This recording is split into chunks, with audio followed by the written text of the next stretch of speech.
You already know what time it is. Hey, let's go. What up, Doug? It's your anthem, homie. Let's do it. What up, Doug? What up, Doug? What up, Doug? What up, Doug? What up, Doug? What up, Doug? What up, Doug? What up, Doug? Let's talk. Let's talk. Let's go. Let go. Let's talk. Let's talk. Let's go. This say go. What up, Doug? What up, Doug? What up, Doug? What up, Doug? What up, Doug? What up, Doug? What up, Doug? What up, Doug? Let's talk. Let's talk. Let's go. Let go. Let's talk. Let's talk. Let's go. Let go. Let's go. 7 points on the board. Touchdown. You can never ignore. Let's go. When we into the end zone, take a look at the score. Bryce Young out here throwing dots. O-line out here holding blocks. We too real, no Photoshop. Just a few things that Doug talk about. What up, Doug? When they see it in public, they showing them love. Uncle Quan, what's up? Panther Nation, it is time to go up. Really in the field capturing, acknowledging players who talented. Doug is bringing the analysis. The defensive beats when they tackle it. The front 7 rush got them panicking. The pressure's too much, they can't handle it. You coming to Bank of America Stadium, this is where it get challenging. You hear this song, it's time to tune in and turn it up. You gotta turn it up. If you listen and say it what time with me is, we all repeat and we scream. What up, Doug? What up, Doug? What up, Doug? What up, Doug? What up, Doug? What up, Doug? What up, Doug? What up, Doug? Let's talk. Let's talk. Let's go. Let go. Let's talk. Let's talk. Let's go. This say go.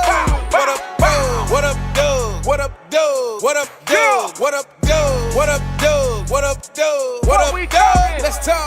Let's talk. Let's go. Let go. Let's talk. Let's talk. Let's go. Let go. Let's go. Shout out to my man, what's up, Doug? Make sure y'all tune in and tap into his journey and everything that he's doing. Carolina forever, Panther Nation. It's go time, let's go. What up, Doug? Bow, bow. What up, Doug? Bow, bow. Let go.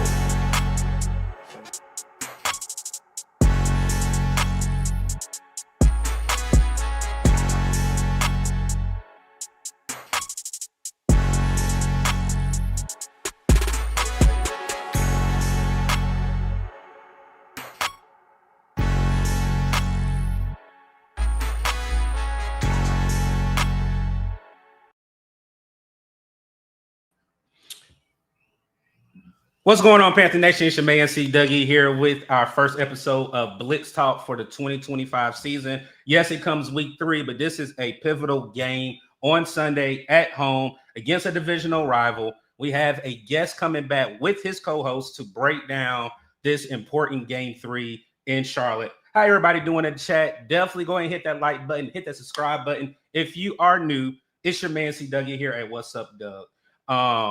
Also, my co-host will be in the chat, will pop up at the end, and that is the Panthers Experience with Uncle Quan. But tonight's guest, we have a familiar face, and we have his co-host joining us. I'm about to bring these two gentlemen up, Mr. Dennis Cox and Mr. Chris Lee. Go ahead and tell the people how you two gentlemen are feeling this afternoon tonight. What up, Doug? Man? What up, Doug? What up, Doug? You know, that's the energy I needed, man, because like I had a bad mistake. I'm sorry if my energy is low. I took a little nap, like a little 30-minute nap before this, set my alarm at 6:55, and now I'm just like, oh my God, that was so bad. But what up, Doug just woke me up, so we good. Hey, Dennis said the same thing when he heard it. He was like, okay, we got an intro. I was like, yeah, like I said. Bringing the heat. Let's go. But yeah, Jimmy, like I said, Chris, this is your first time to the channel. I appreciate you accepting the invite. Dennis, it's great to have you back to talk. I understand we like to talk on a happier, season, but again, this is why we are here. Let me pull the thumbnail up. No, I got the Dave Canales take. Guys, it's a great opportunity. We're getting a chance to talk before our first win of the season, guys. Yeah. We haven't had our first win of the season yet. This is a great opportunity. I feel great about playing football right now.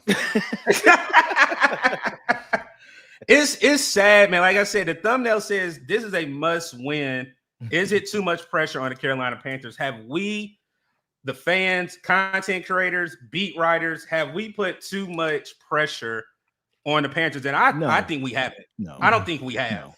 Because again, the tape from Jacksonville, then you come back to Arizona, do the same exact thing. Yes, you put up a fight at the end, but there's no moral victories when it comes to that win and loss column.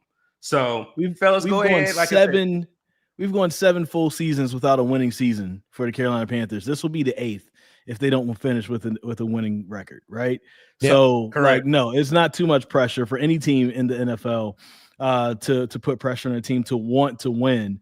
I think I saw a little chart recently. We're not as bad as like the Miami Dolphins or some other teams, right? But like we're one of the last teams, without a playoff win in recent memory. You know what I'm saying? Like we're down there in the bottom. Last win, of course, was 2015. So it's not out of bounds for the fans to want their team and content creators to want their team to be better.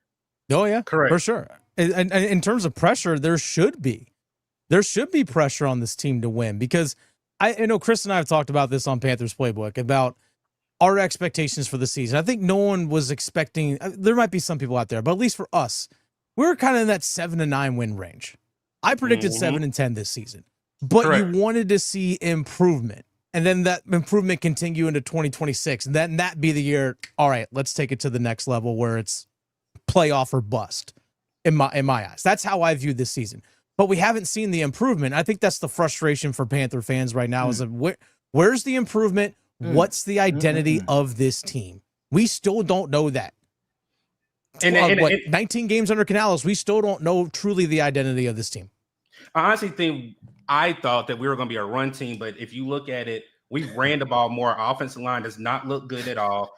Now we have injuries on the line, and again, you're looking at a tunnel of an 0-3 possible start on Sunday at home for your season opener, and that's not a good look for our Panthers. But like I said, if y'all ready, like I said, Chris, I always ask my guests, are they ready to get in the deck? You guys already know the slide. We already know who's the hottest name in Pantherland right now, and I'm ready to get into it because I think a lot of people think I'm, trying to protect, but you can't protect with the product that you're putting on the field. So are you ready, Chris? Dennis, you ready? Let's do it. Let's go. All right. Year 3. Not out to a great start. 5 total turnovers. You had 3 interceptions, 2 lost fumbles. The 3 words that I have for Bryce Young is accountability, decision-making, and slow starts. These 3 words. Hey, that's a song right there, Stevie Wonder, man. Stevie Wonder, shout out to him.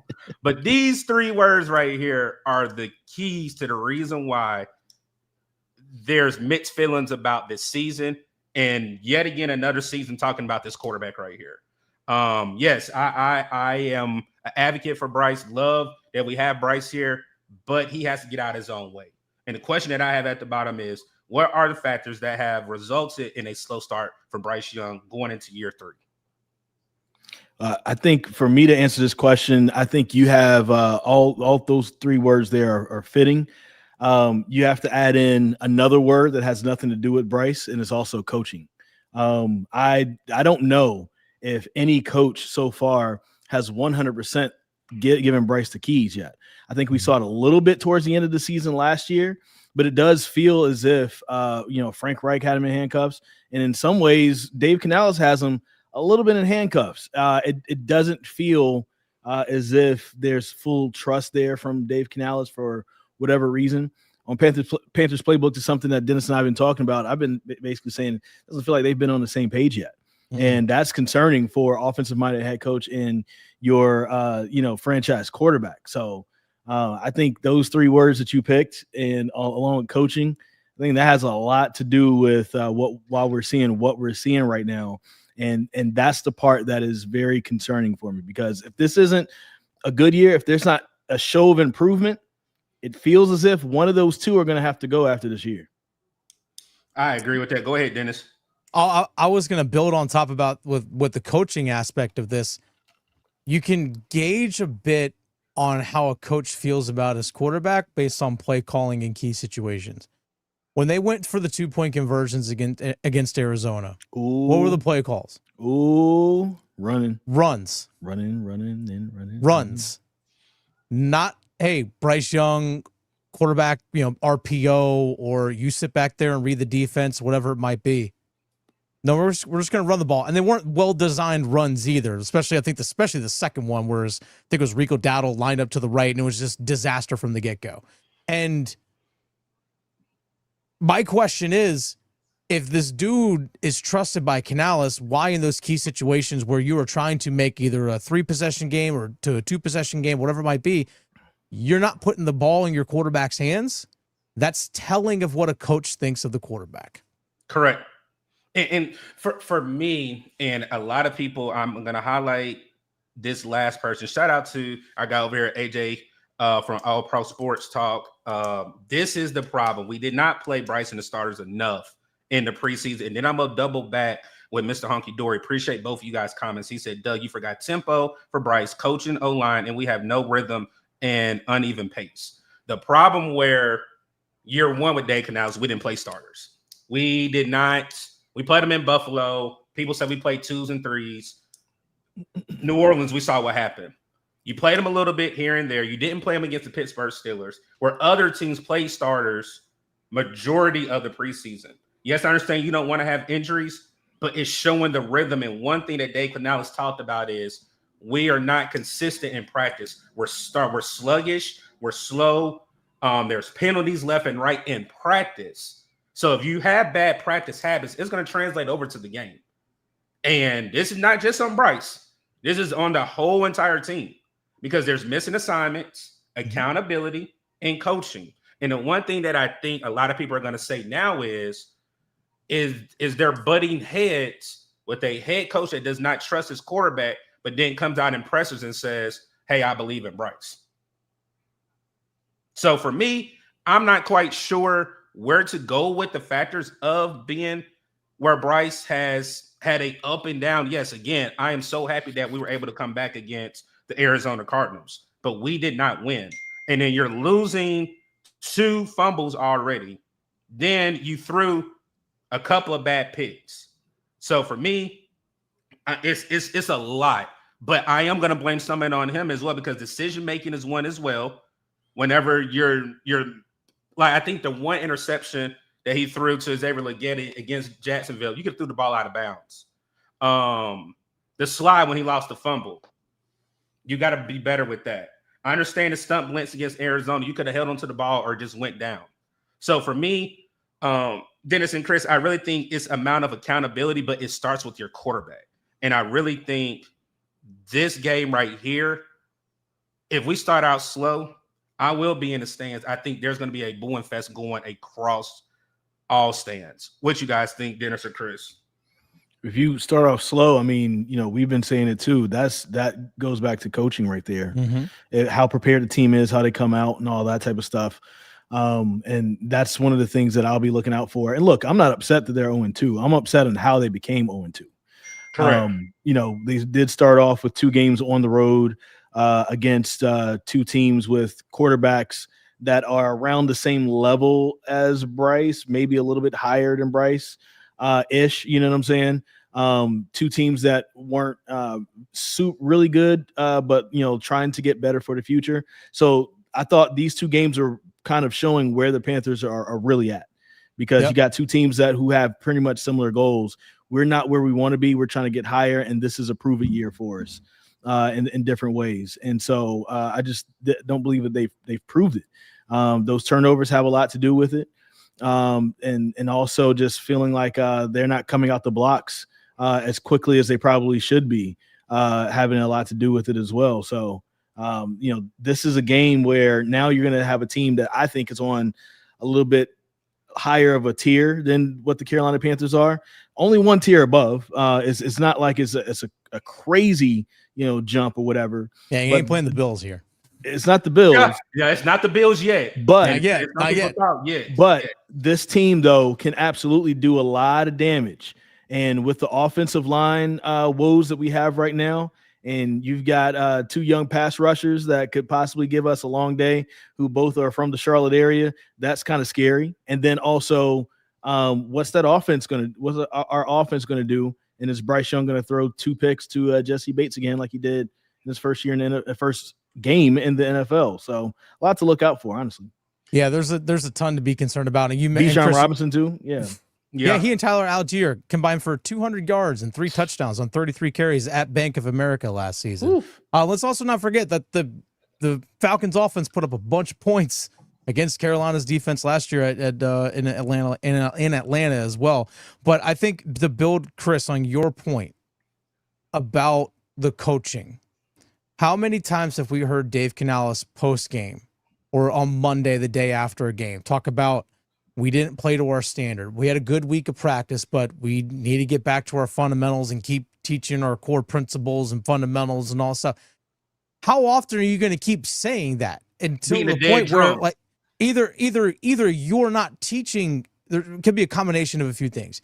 Either the fundamentals you're teaching or whatever your principles aren't good, because obviously the results haven't been there, or again, combination thereof, or your guys just aren't getting it.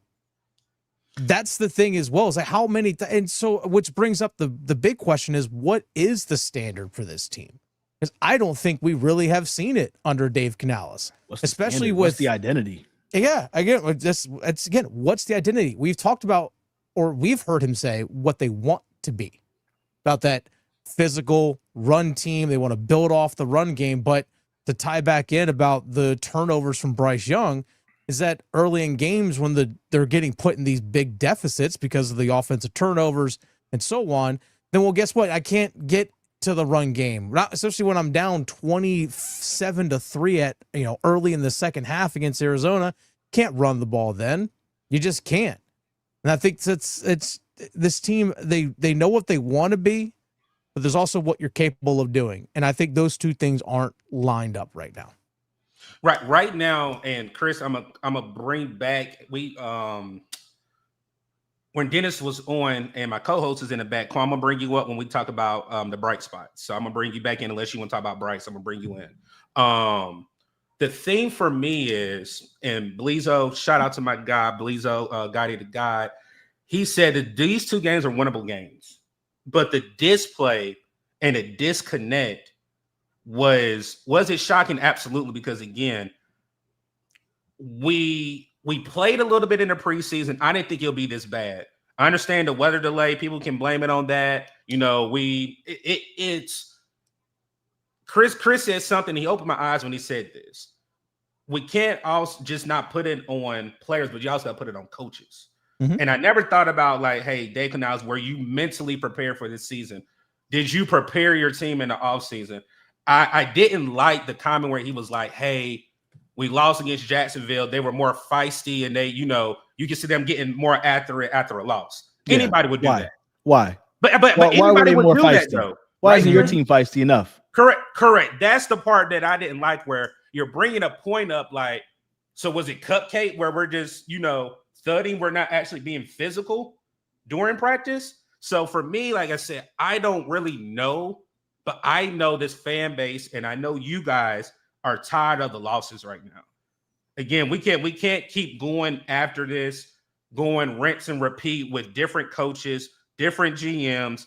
Everybody has said something about David Tepper. He's been so quiet right now that I haven't heard anything from him. You can't say his name or his hands has been on it that we know of. This is basically off of accountability from your players and your coaches. And one thing that I also say is, Derek Brown said it after the one game. We can't keep blaming the coaches. You have a job to do. You have one job to do. Do your job. Do your job. Go ahead, Chris. I see you want to say something. No, I was going to say David Tepper has a little bit of this. He's being quiet, but ultimately, Dennis, what is this? The worst winning percentage for an owner since 2018? Something like that, yeah. In the NFL, his fingerprints are all over this because it's because of David Tepper. They, traded all those picks to get Bryce. It's because of David Tepper. They've traded away a lot of great players who are still playing very well right now. Christian McCaffrey, DJ Moore, Brian Burns, others. They didn't take care of the team to build around those guys. And so now you're seeing them in other places. It's because of David Tepper that you've been going through different coaches. So, just because he's been quiet this year, don't mean that his fingerprints ain't all over this. It's just that, he hasn't been loud enough for us to really talk about him. But this is all because of David Tepper. This is all because of David Tepper. Correct. Real quick, and appreciate my co-host. If you guys see, he is in the bottom right-hand corner. Uncle Quan is finally in the building, man. He's already gifted memberships. You don't have to have a membership at the end of the show. We will be giving away a ticket to Sunday. If you want to grab a membership, there is exclusive things that we will be bringing starting on Sunday for you guys. But he gifted 10 memberships. If you are in the chat, definitely shout out Uncle Quan and tell him you appreciate him giving you one of those memberships for the Dougie effect. So Quan, I already know you want to talk about Bryce. Go ahead and jump in it before we go into our bright spot slide. Hey, what's going on, man? How y'all doing tonight, fellas? Living the dream one day at a time. Hey, that's good to hear, man. What's good, chat? Hey, shout out to everybody in the chat, man. Again, make sure y'all grab a membership, man. Doug is over here doing the dang on thing, man. So it's only $1. Make sure you support the channel. Cop a membership. I'm trying to give away as many memberships as I can. Anytime we come live, I randomly gift out the memberships, man. So hopefully you got lucky tonight, man. If you didn't, man, go ahead and cop a membership. It's only like $1, man. So make sure y'all get in, man. The season about to really kick off, man. So make sure y'all jump in. But yeah, man. I mean, I guess we just picking up off of Bryce. Yeah, and real quick, hold on, real quick, Quan. Let me go ahead and play the song because you and Miss Hockey Dory just gave a 10-piece to the chat back to back. So let me go ahead and play it, man. Hopefully this is it. What's up? Dough with the hot plate. Doug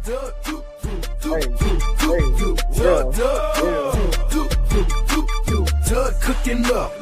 Doug cooking up. Doug. What's up? Dough with the hot plate. What's up? Dough with the hot plate. And shout out to Nakari for that little beat that he brought whenever we get our new members over here. So definitely, again, shout out to Mr. Hunky Dory and Uncle Quan for passing out those memberships. I will drop the link in the chat if you want to grab them. Go ahead, Quan. Yeah, we're talking about Icy Bryce, BY9, whatever you want to call them right now. Man, like I said in the chat earlier, I mentioned, you guys talked a little bit about the slow starts, man, and I mentioned in the chat, this is really a direct result of the lack of preseason snaps this past preseason, man. And I mean, you got a couple of new guys, the system is still new. I mean, yeah, a couple of guys are in year 2, but you still got new guys like Winfro in the lineup. You got Ted McMillan, obviously, new guy in the building. Obviously, you want to base your offense around him. So I feel like with that, chemistry needs to be built. And they didn't really take advantage of that in the preseason, man. And I think that's what we're seeing right now. We're seeing growing pains between our younger guys like Bryce Young and Xavier Legette, Bryce Young and, Ted sometimes, and Renfro. So timing is an issue right now, man. It's something they're trying to get used to. That's why you kind of saw at the end of the last game, they started to kind of get a rhythm going. But, I mean, overall, man, you got to play your starters in preseason. Even when we see Mahomes play in the preseason, I mean, he's been in, 7 Super Bowls so far? So, I mean, you got to play your starters, man, build that chemistry. But where I feel with Bryce, man, the turnovers got to stop, man. I mean, call it what it is. 5 turnovers not going to win you no games in the last 2 games. Obviously, we 0-2, so that's a direct result of these turnovers. And, I mean, it's a whole bunch of other issues, obviously. But can't turn the ball over and make it hard for your defense to try to get you back in the game, man. And we just got to be better overall, man. Bryce got to play better. I mean, again, we saw him really turn it up towards the end. Some can kind of pin it on a couple injuries. Maybe he took advantage of a couple injuries on that defense. I mean, regardless of how you looked at it, he did take advantage of what was given to him. We need to see that to start out a game, man. But it started our run game too. So that's a whole nother topic, man. So I will say this, with the bad, there's always good. So we're going to transition to the bright spots because I'm not a negative mind person. I'm very optimistic. There are a couple of bright spots on this team. JC Horn obviously is in the top. If I think in one graphic, I seen he is the top corner with the least amount of yards per reception. T-Mac, rookie already making splashes, looking like a true number 1, making that first round pick that we just picked him at this year, basically making it golden. Derrick Brown looks like he's finally back, finally healthy. That first game, I didn't kind of know, but when you look at it, DB is finally back. And a person that I have been so critical and negative on is Mike Jack. Mike Jack is really having a great young season right now.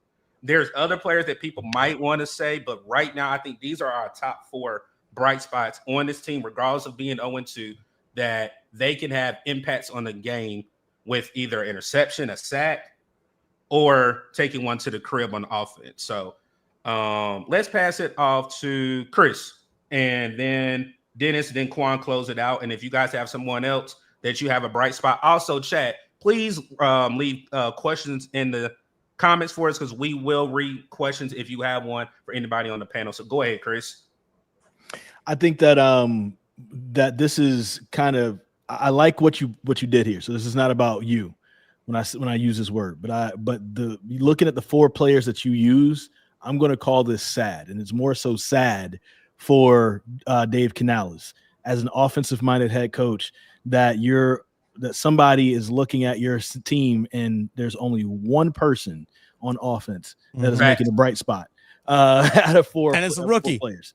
And it's the rookie, right? Right. And so I think that's the part that's kind of it's not good. And this, what this made me think of as you were pulling this up is who's being put in good positions on the offensive side of the ball, because we know what Chuba Hubbard can do if he's used the right way.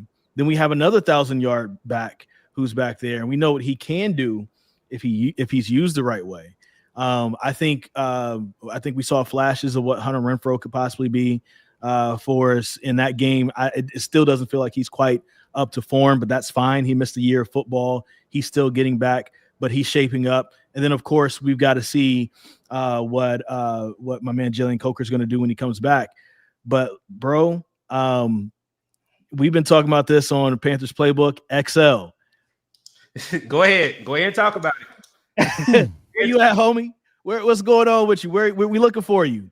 I just also kind of wonder if things kind of keep going this way. It's probably too early for this right now, but things keep going this way for XL.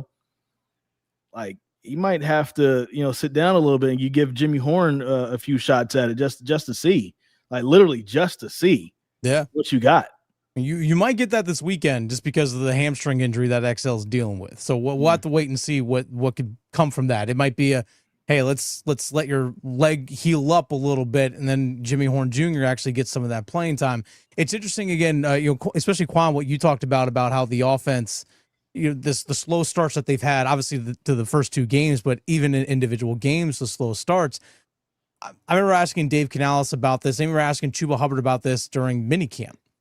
And I asked them about going into year 2 with so much continuity, like your top 9 offensive linemen back, your top 2 tight ends back, both your quarterbacks back. You had Jalen Coker, Xavier Legette coming back as well. Chuba Hubbard also coming back. You added pieces into the mix. But I remember Dave Canales told me this. He said, last year it was all about teaching words. Now going into this offseason, going into this year, we can speak in sentences. And this is also the first time I ever asking Chuba Hubbard about it. And he said, this first time in his career that he's had the same offensive system from one year to the next. Mm-hmm. And first time in his career. You also throw Ike Ekwonu into that mix as well. First time in his career, he's had the same offensive system. That's a gift for a lot of guys. With so much continuity, and Dave Canales talking about, again, hey, we can speak in sentences now. I said this to Chris on Panthers Playbook. Where's the fluency? It's ironic. I find it weird that it's the rookie, McMillan, is the one who's been most fluent. That's the new guy coming in. Correct. And he's looked the best out of anybody.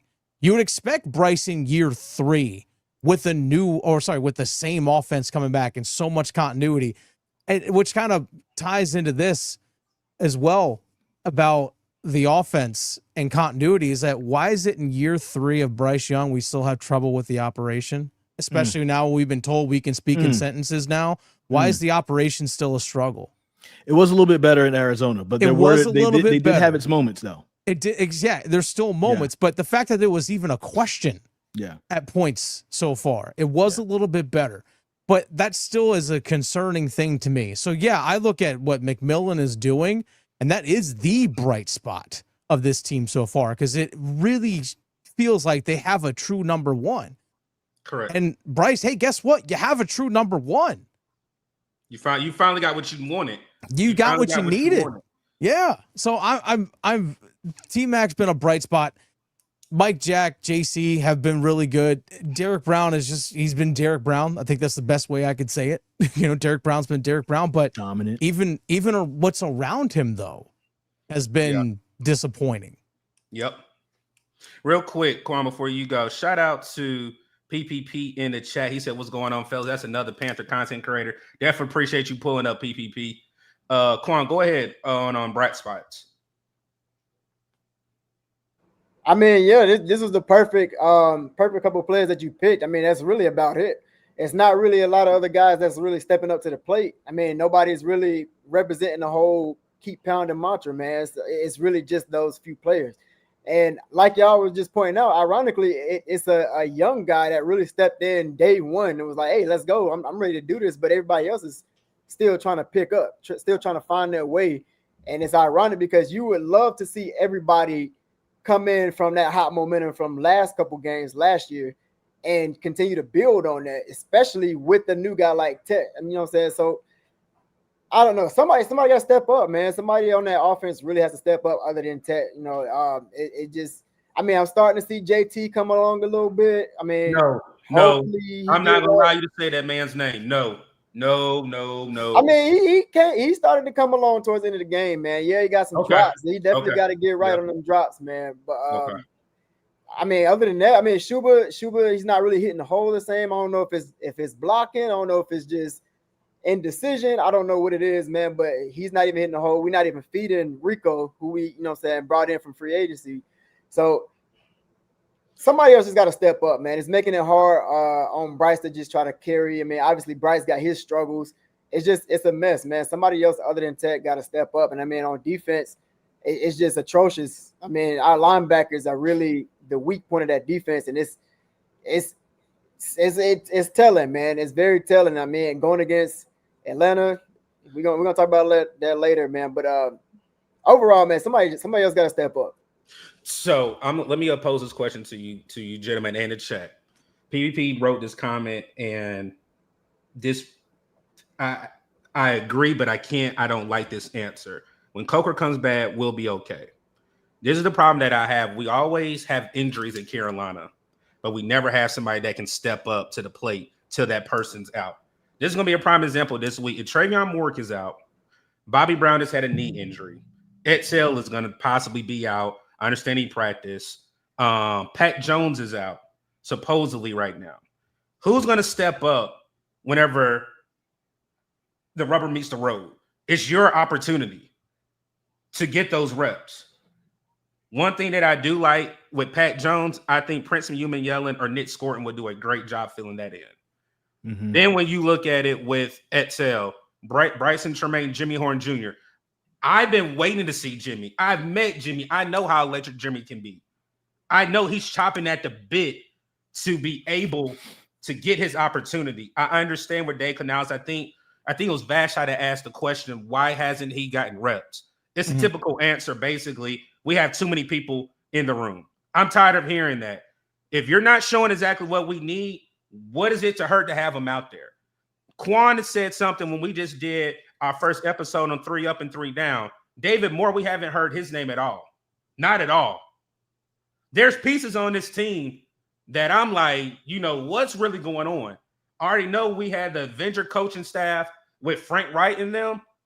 I don't want to have that conversation that we got beef amongst coaches, because when Dave came out and said, hey, we got rookies, we got young players that need to play, what happened the very next game? They got more reps. Yes, you still try to splash in those old heads in there, but your young cats, your young dogs are more productive than your veterans. So for me, the question that I have is, when are we going to have people in Carolina that can step up to the plate when we build this roster and allow them to play?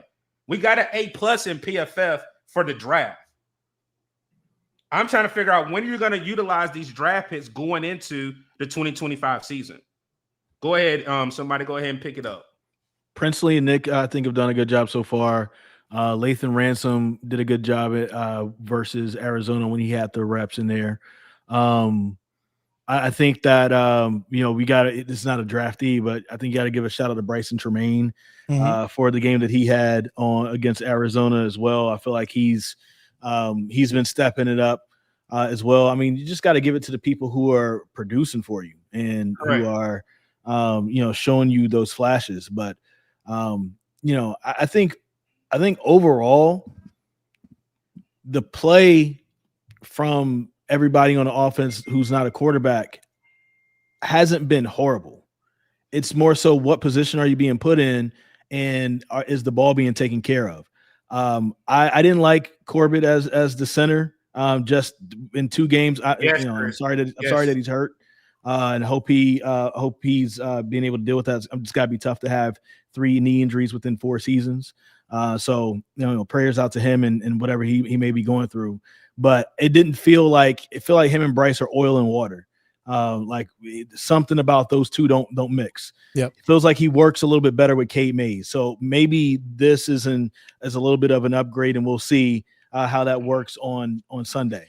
And then it's going to be bad without Robert Hunt, but Robert Hunt is a dude. And then you talk about XL. Not having his good games. Other than that, I feel like everybody else is doing whatever they can do for the most part. You want JT to, catch better or whatever, but he has stepped up in big moments for you. Hunter Renfrow getting a little bit better. And I feel like when Rico and Chuba have the right opportunities, they're doing decently as well. It's just that when you continue to turn the ball over, you're always in desperation mode and you can't run the things that you're comfortable with. So I think it's a lot of this always, like, to me, the 2 fingers go back to Bryce and Canales.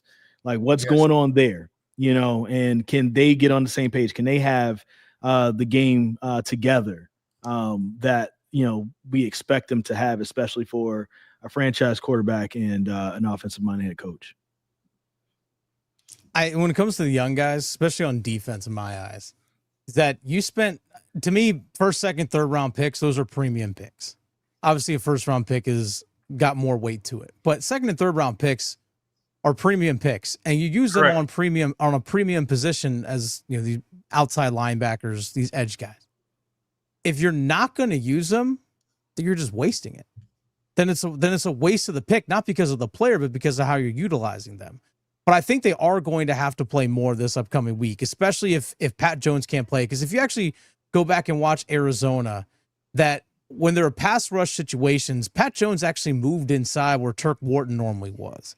Correct. So you had Pat Jones on the inside along with Derek Brown, and then you had either Umami Ellen or Nick Scordon opposite of DJ Wanham. And if Pat Jones can't go, well then DJ Johnson, baby. No, Chris. I was DJ Johnson, baby. No, sir. But let's go, DJ Johnson. Let's do it, man. Veteran pass rusher right there. That man is 32. Princely Umami Ellen has more sacks in his career than DJ Johnson. Facts. Only in 2 games.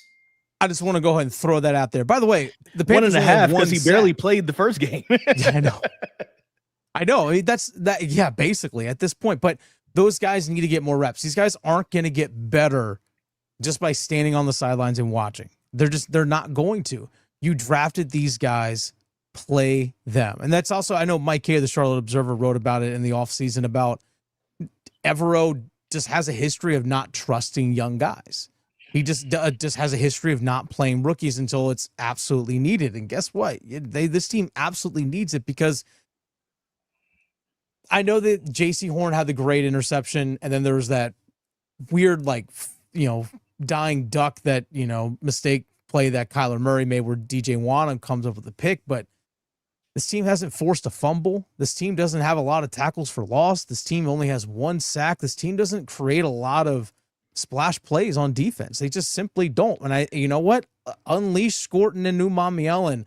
Let those guys cook and grow. If you're going to have growing pains, Chris, let it be with the young guys. I was going to say, we haven't talked about this on Panthers Playbook a lot because we just hadn't had a chance to really get to him. Mm-hmm. But I've been disappointed in Christian Roseboom.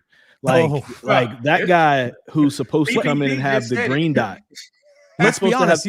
He was supposed to come in to be the depth guy behind Trevin Wallace and beside Josie Jewell. Like that's what he was brought in to be. Like, and for him to have the green dot and to be like the quarterback on defense, and Like I think he was like both the last 2 weeks, one of the lowest, rated defensive players on, both games. And it's just boy, I thought that we got people that were supposed to thrive in this system, and people Another who Evero guy. had good years before that, and then they get in a Panthers uniform, and all of a sudden it goes away. What is happening? And I have to look at coaching. Well, that's the thing. He's another Evero guy, because remember he was in St. Louis when Evero was there. So if you mentioned the grades, Chris, PFF Pro Football St. Louis Focus, or LA. We know we meant LA. He meant LA. Yeah. I heard. I'm sorry. From the STL M0314. Shout outs to Nelly. But if you look at PFF, the grades, again, take them with a grain of salt, because again, it's Pro Football Focus. But his overall grade, Rose Boom, so far this season is 41.4 is his grade. That's 92nd out of 111 linebackers. 92nd. Trevin Wallace, his grade is 40.9. That's 96th out of 111. That's your off-ball linebackers. If you want to run a 3-4 system, you got to have inside backers that can actually fly to the football. Yep, that's a fact. You got to have that. And this team doesn't have it. They just simply don't. For a staple of this franchise for so many years, from Sam Mills to Dan Morgan himself to Luke Kuechly and Thomas Davis and all those guys we've seen throughout this franchise history, to be so bad at that position is mind-boggling, especially when the guy that is putting the roster together was one of those guys. Or are they really like decent players, and they're just not being coached up or put in the right positions again, which is one of the themes, because again, Christian Roseboom had hella tackles last year. And all of a sudden this year, it's just like, where is that guy? Like, do you drop off like that after just one season? I don't think so. I don't know, man. Whether you're watching the live game or the film, watching Rosebone play, to me, he is a disgrace to the entire position. Like I was telling Doug the other day, man. And I say that because he plays. I'm trying to put it in a nice way. He plays soft. Man. And when he's sent on a blitz, he's either going to run into a block, whether that's one-on-one or a double team, don't matter, man. He's just going to run straight into a block if he's sent on a blitz. Or if he got a free lane to a tackler, he's getting juked out, man. I mean, he can't finish a tackle. I mean, you see Marvin Harrison Jr., a tiny receiver, literally just throwing his man on the ground with one hand. I mean, time after time, we're seeing him miss these tackles. We're seeing him miss his blitz. It's like Evero is trying to throw something at these defenses, trying to do like blitzes and stuff like that. But we just, again, don't really have the personnel to even pull off a defense. I mean, these linebackers, they clearly are not fit for no 3-4 defense. I mean, they can't sustain whatever Evero is trying to put out, man. Roseboom's PFF grade last year, if you look through weeks 1 through 9, was a 47.2. Now in the second half of the season, his grade was a 70, which is still not that great. So he got improvement over the course of the season, but I think this Roseboom is supposed to be a special teams player who's supposed to be depth at the position, not a guy with the green dot starting. He's not supposed to be that. And an Eternal 252, he said 99 came down to the cookout. Shout out to everyone. So appreciate you guys. Shout out to Eternal. I got dudes in the comment section all the time on our video. Shout out to Eternal 252 for sure. Real quick, AJ wrote a question, and you can give a quick, short answer. I know everyone's answer right here. He said, if Bryce is not paying out this year, do you move on from Bryce? And it was kind of up on the comments. Dennis, you're shaking your head, so go ahead and start it off. Yeah, I mean, it's year 3. If you can't put it together after year 3 are you going to go to another head coach? Because then you're looking at a Trevor Lawrence situation, who's on his 3rd coach, and he still looks like the Trevor Lawrence that he's had throughout his whole career. Yeah, I'd say move on. Chris, it pains me to say it, but yeah, you're gonna have to. And also, I think if you do that as the Carolina Panthers, you're going to have to actually acknowledge that you're starting over, because in all of these years since they've last made a playoff appearance in 2017, they've never fully acknowledged that we're starting over. When Matt Rule first took the field in 2020, It wasn't, we're not rebuilding. We're going to pick up where we feel like we should have been the last couple of seasons if it weren't for Cam Newton's injury. It's essentially what he was saying, right? Yeah. None of that ever happened. They felt like they had Christian McCaffrey, DJ Moore. Now we're going to pick this back up with Teddy Bridgewater. And it just never happened from there. Every year it's like, nah, we're going to pick it up. We're going to pick it up. You got to admit, we're starting over. And whatever comes with that, we're going to have to, see what comes with that. It's probably going to hurt in the process. But I think that you definitely have to build with Dan Morgan. Love him as a GM for sure. I think you're definitely going to have to build with some of the people that you drafted this year and some of the folks that you've acquired over the last couple of seasons, like the real young guys. But some of the veterans, you may have to make some hard decisions. Not Derek Brown, though. He ain't going nowhere. But other people, you may have to make some hard decisions, honestly. Quan, what you got? I mean, yeah, like I said, man, it's year 3. It's year 3 at this point. Panthers fans not about to sit here and wait on, oh, he got potential, oh, he might get it. No, we over there at this point, man. Like, put up or shut up. It's year 3. You have weapons now. You have offense. You got a offensive coaching here. Literally, the entire team shifted to mode around Bryce, starting with the coach. I mean, the wide receivers, the offensive line. It was all about improving Bryce. Even to the point where our defense is now, it was pretty much ignored, and now we're seeing the result of that. So I'm expecting a lot out of Bryce. I need to see a lot out of Bryce, man. That's me personally, but the organization, the business standpoint, part of the whole thing, man, I think it's time to put up or shut up, man. I mean, this is the year we're talking about contract extensions and stuff. So Are you worth it?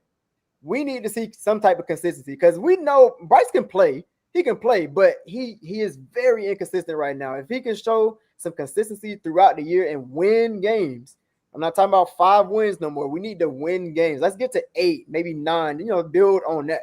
And if we can do something like that, I feel like they'll keep him. But if he's struggling like this, I mean, he keep turning the ball over, getting to these slow starts, he's still not building that chemistry with his guys.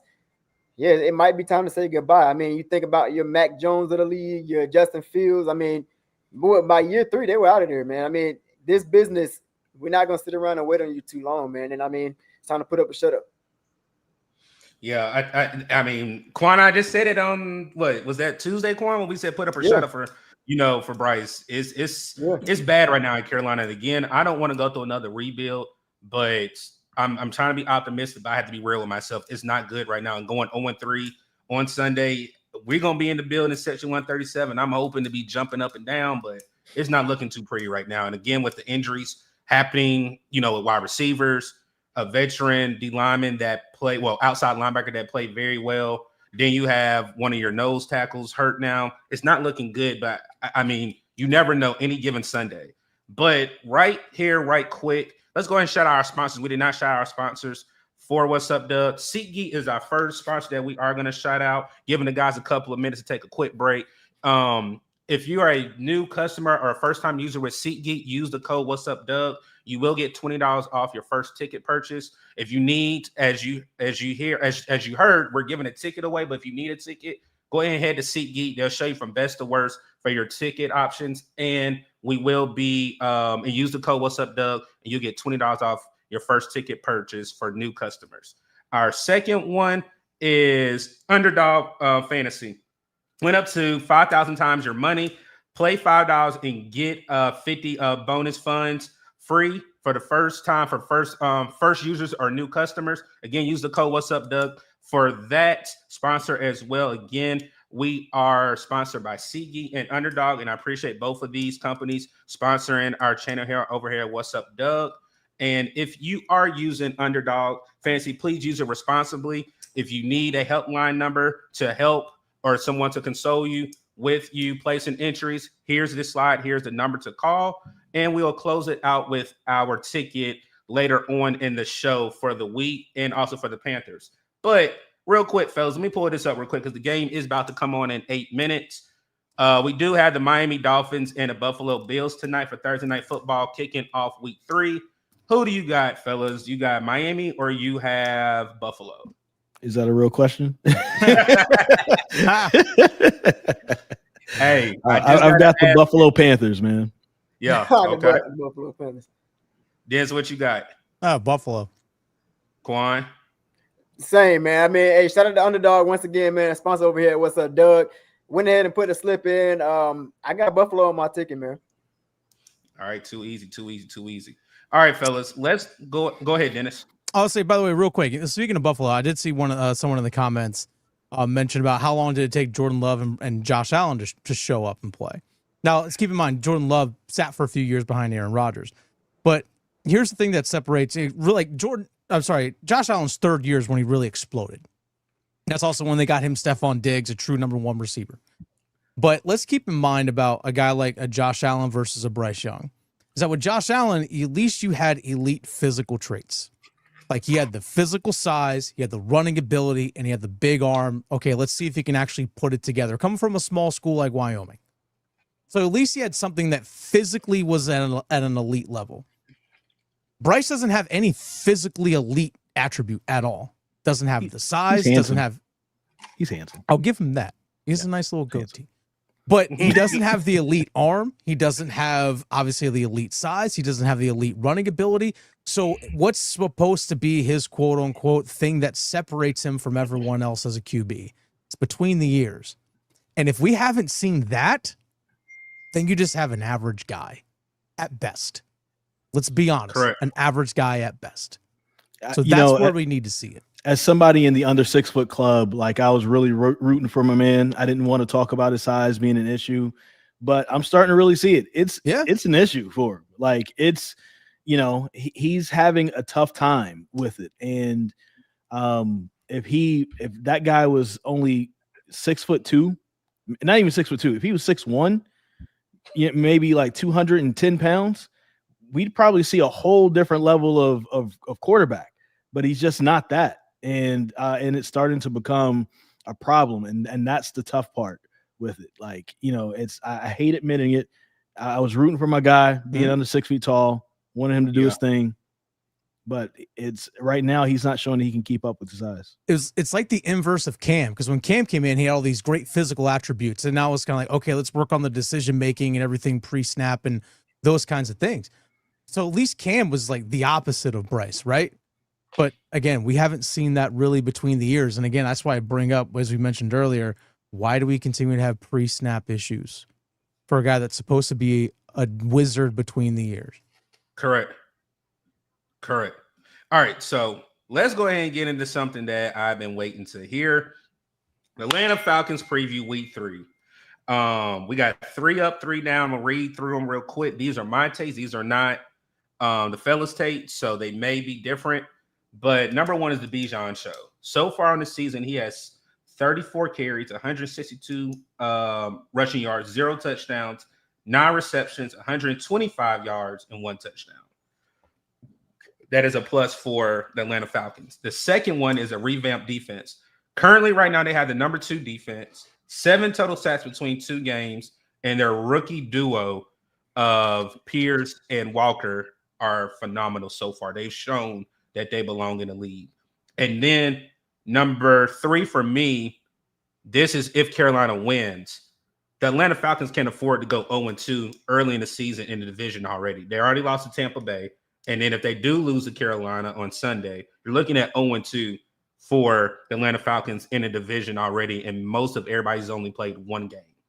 For the Carolina Panthers, start fast. Home opener, divisional opponent, looking at an 0-3 to start the season. Then number 2, revamped O-line.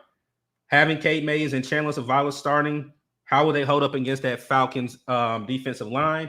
And number 3 is stopping the run, which I think is still up in the air. You gave over 200 yards against Jacksonville Jaguars. Against Arizona, you did only give up 82 total rushing yards. So for me, those are my keys to how this game or what we need to look out for against Atlanta Falcons for the divisional game. I am kind of worried. I'm not worried about Kate Mays because I think Kate Mays should have been a starting center out the gate. Chandler Zavala, one clip that I'll never forget is when they started, I want to say it was either mini camp or OTAs. And Gilbert was pissed at Chandler Zavala for missing assignments already. And he's like, this is nothing new. We did this last year. Why are you making the same mistakes that you made last year? He had a good and bad, coming in once Robert Hunt got hurt. But I do think that defensive line of the Atlanta Falcons is real. I still have faith that our O-line can hold up, but it will not be the same. And that's where Bryce is going to have to get the ball out of his hands quicker, which one problem that he does have is he holds on to the ball too long sometimes. But, Chris, I'm going to hand it off to you. So far, how do you feel about the takes or the preview takes for week 3, or what are some things you're looking out for week 3? I think the key that you posted right there was to start off fast. In the first 3 possessions, it'll be great if you get scores on all 3 of those possessions. It doesn't have to be all touchdowns, maybe 1 touchdown, 2 field goals.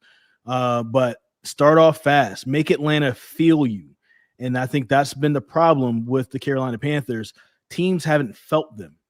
It doesn't feel as if they are a real threat to anybody right there. But we'll have to see how they start off. But starting off fast to me is the real thing right there, and that would include not having those early turnovers, as we've talked about before, and that is also going to be on coaching staff, and that's been the theme that we've been talking about today. How ready are they going to look when they come out on the field to play on Sunday? And then I think it has a lot to do with the leadership of Bryce Young. Can you get guys ready for this moment? Everything is against you. Nobody believes in you guys. Nobody's going to pick the Carolina Panthers to win this week. How do you go out there and prove people wrong and show some fire? I know that Bryce doesn't like to be externally motivated. He's motivated by his Lord and Savior Jesus Christ, and that's all good and well. But you better look at what people are saying and how they're counting you out, and better light some fire up under that butt. You know what I'm saying? Because you have 52 other guys that you have to motivate as well. And they're looking to be motivated externally. So you got to learn how to find it. Oh, yeah. Be externally motivated by them. Don't let them down.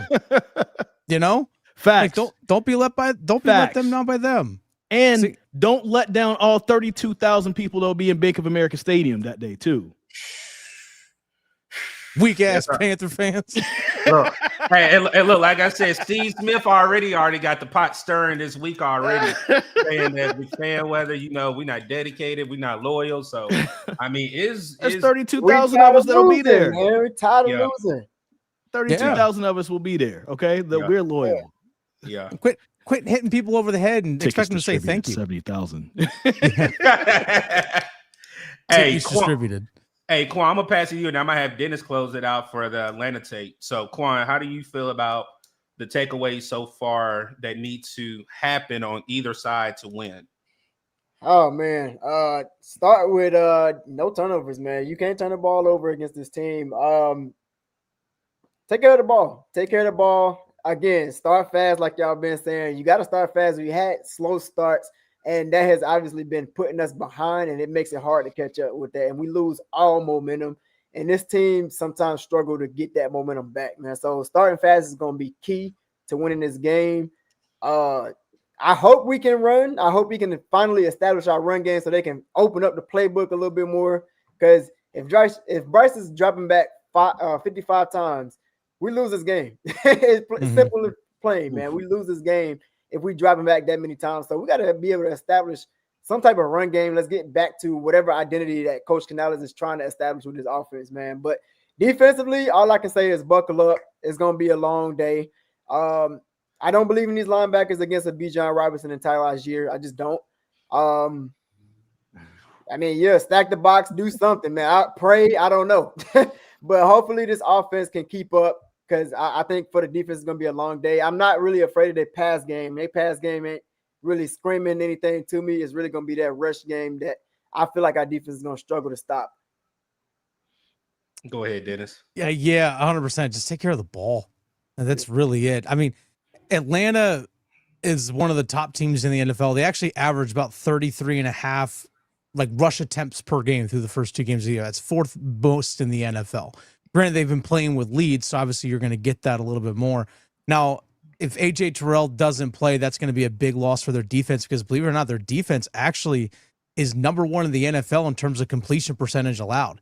Just under 53% completion percentage against this Atlanta defense. That's it. So even though Terrell might not be there, if Panthers fall behind, guess what? You're going to have to throw against a team that's also one of the top in the NFL in terms of sack percentage so far in the league this season and pressure percentage, which we all know has been the recipe for disaster for Bryce Young in this Panthers offense. So yeah, just take care of the ball. I'm with Chris. Those first 3 drives, if you can get points, great. But if those first 3 drives, you don't turn the ball over, that's like a mini win in and of itself. Let's be honest. It's a miniature win in and of itself. You can't fall behind this team, but I'm with you with it looks like Pat Jones won't play. We know Turk Wharton won't be in there.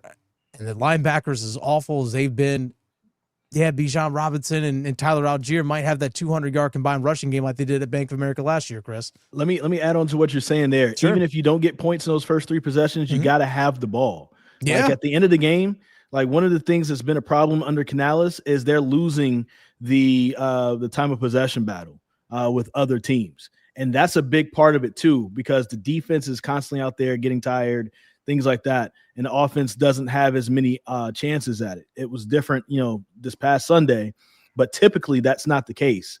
And I think they also, like, even if you don't come away with points, it'll be great to have some points to be on there. At least let's have some long drives, some long sustained drives, to keep the ball out of Michael Penix's hands and give your defense a rest. That's something that under Dave Canales, they have not done a very good job with. Monet, you should never posted this in the chat, because this just, if I can break my MacBook right now, I will break it right now. That's a scary sight, one-on-one, where nope. That's all. Did you go ahead and talk about the game? Did everybody talk about the game? Yeah. Okay. Yeah, I think I gave a prediction on radio. I'll say it again, 31-21 Atlanta. Okay. Chris? 31-21 Atlanta.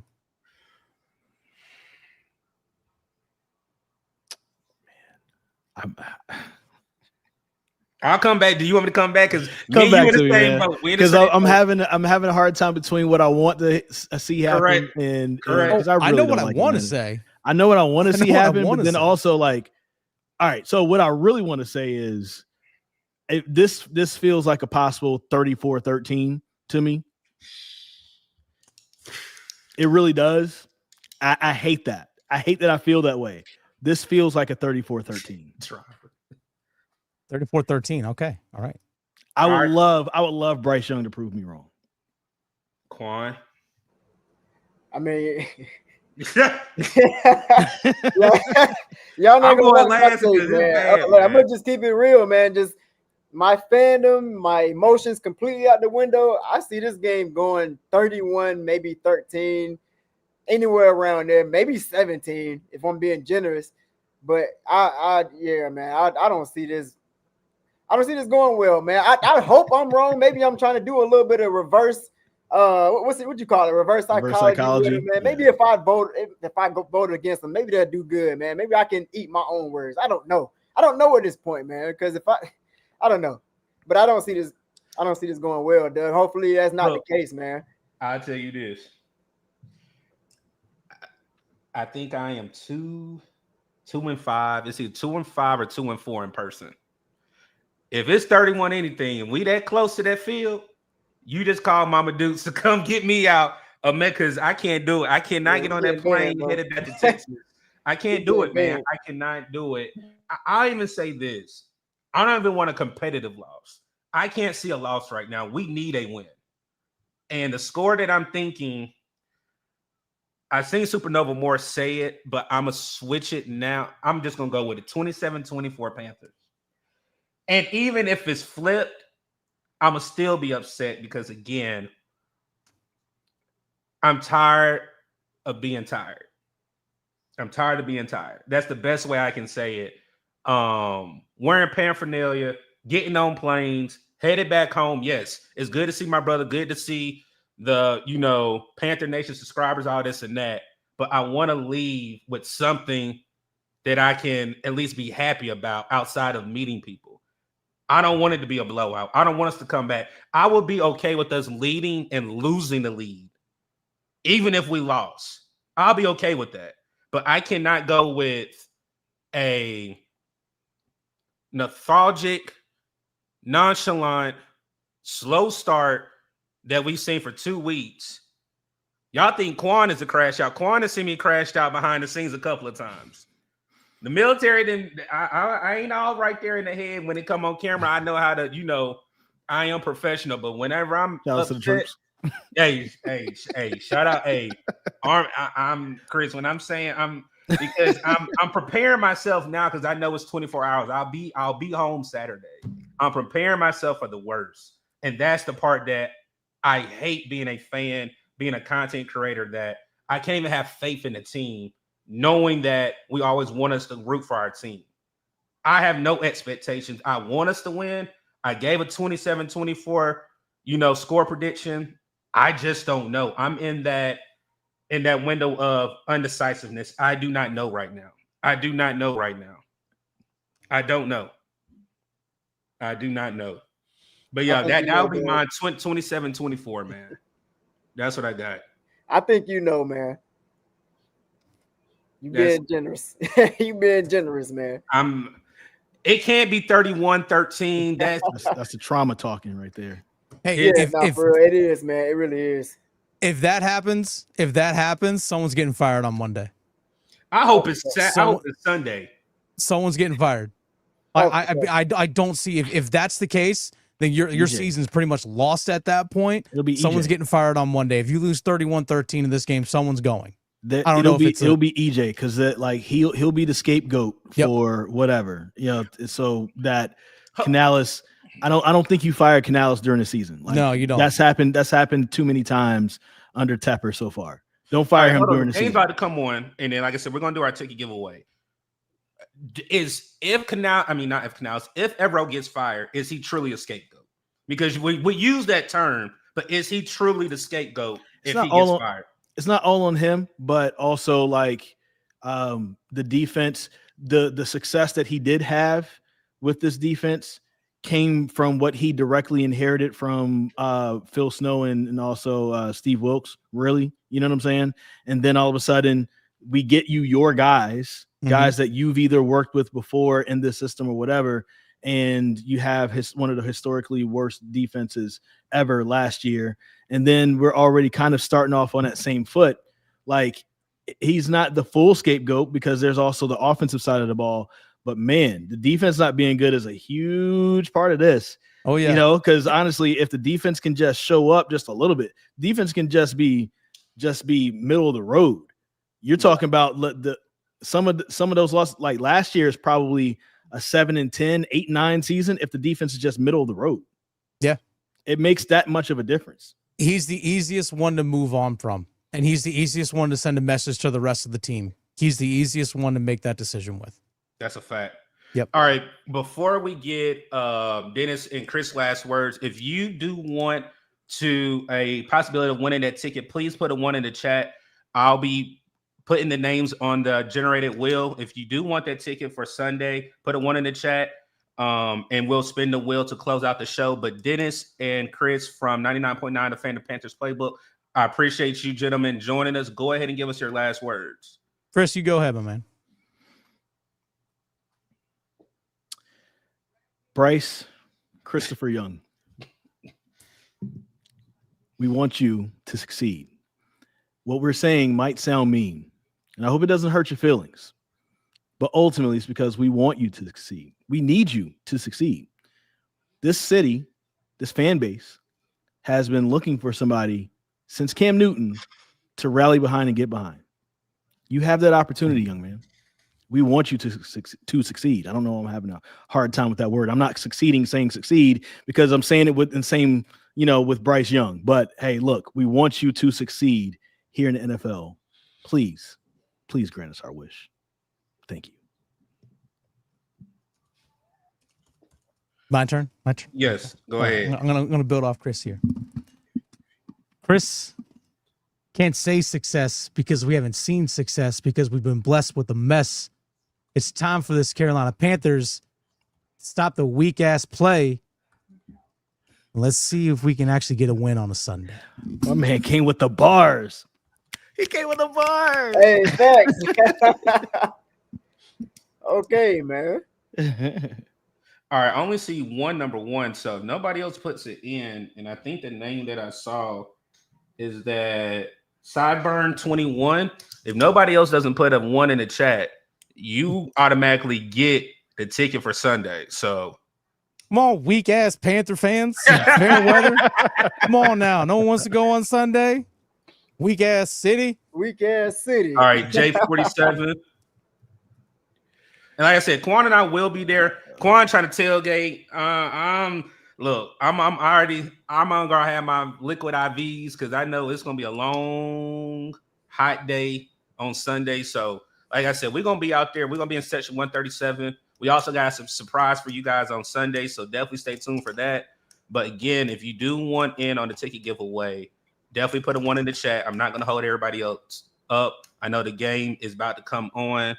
All right, we got another one. Let's see, what is that one?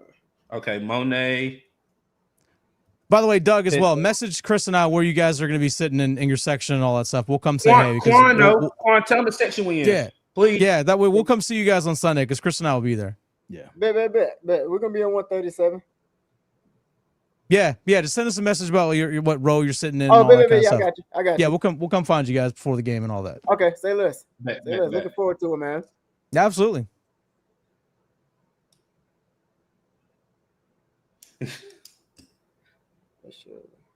Howard, what's going on, my guy?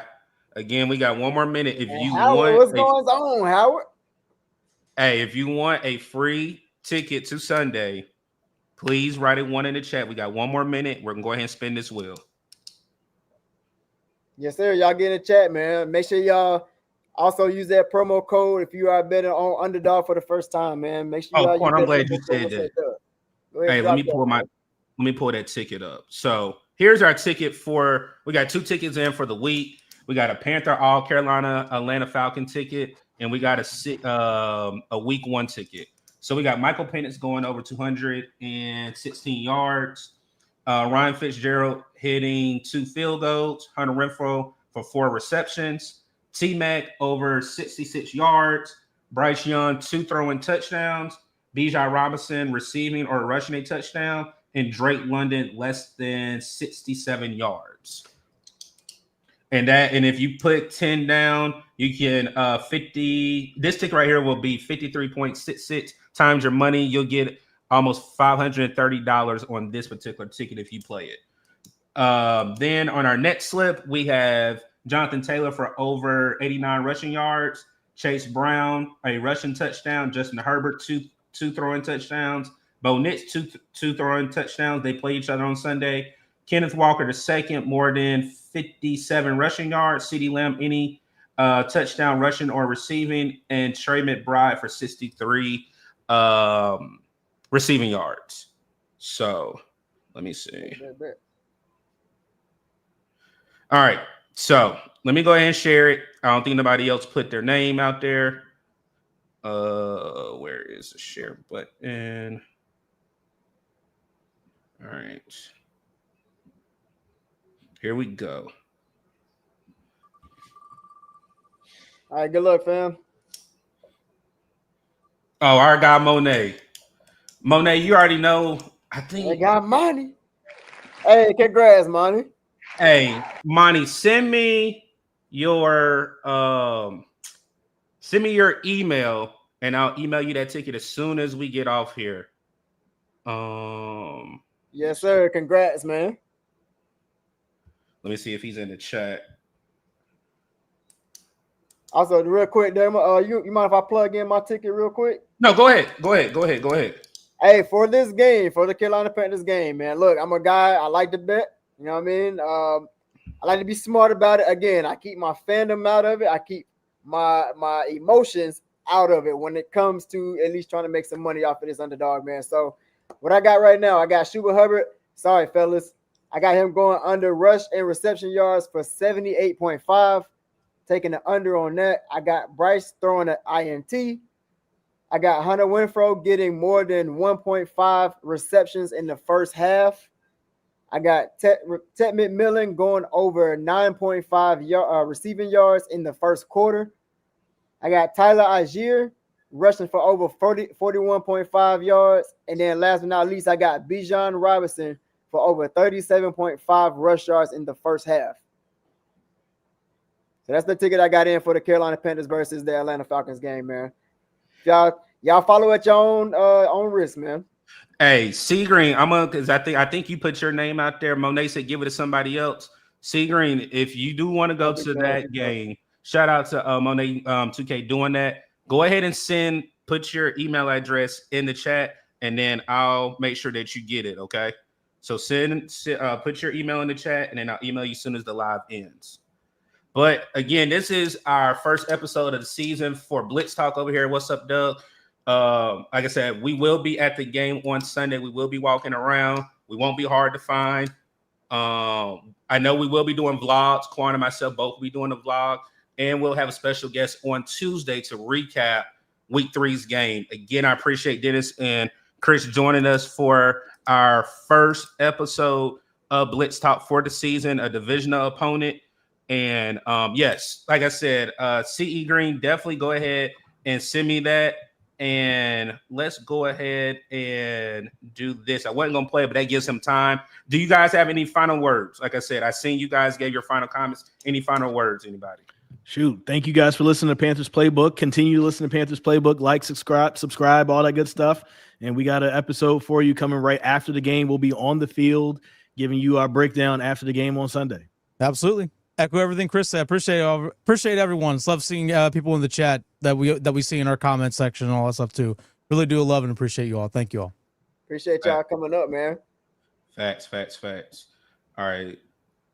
And also, obviously, you support Chris and I with Panthers Playbook. Keep supporting What's Up, Doug. Keep supporting everyone else. I appreciate Hottest intro in the game. For real. For real. Man. Hey, we're going to go ahead and close it out with that. Like I said, CE Green, write your email because I'm going to play the intro. I'm going to play it as the outro so we can go ahead and get your email in the chat.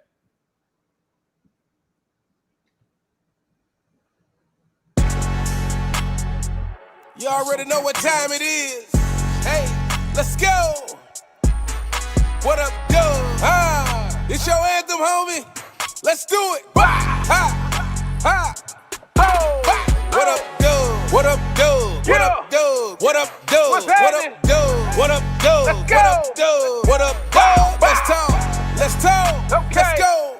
Let go. Let's talk. Let's talk. Let's go. This say go. What up, Doug? What up, Doug? What up, Doug? What up, Doug? What up, Doug? What up, Doug? What up, Doug? What up, Doug? Let's talk. Let's talk. Let's go. Let go. Let's talk. Let's talk. Let's go. Let go. Let's go.